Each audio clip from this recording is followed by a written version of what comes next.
ومن الطبيعي أن يكون الدخول أو الدعم أو المشاركة بأي شكل من الأشكال من خلال شخصيات لها تأثيرها، ومن الطبيعي جدا أن يكون هذا الدخول والتأثير من خلال العلاقات الإيجابية الطيبة بين الاتحاد الوطني وبين إيران.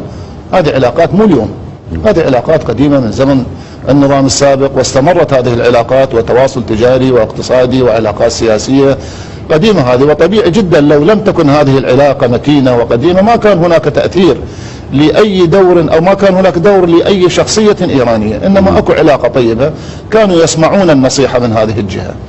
وأنا أيضا أسمع هل كان الأمر سيجري بهذه السلاسة؟ نعم. لولا تدخل هذه الشخصية النافذة في إقناع الاتحاد بسحب البيشمركة من كركوك؟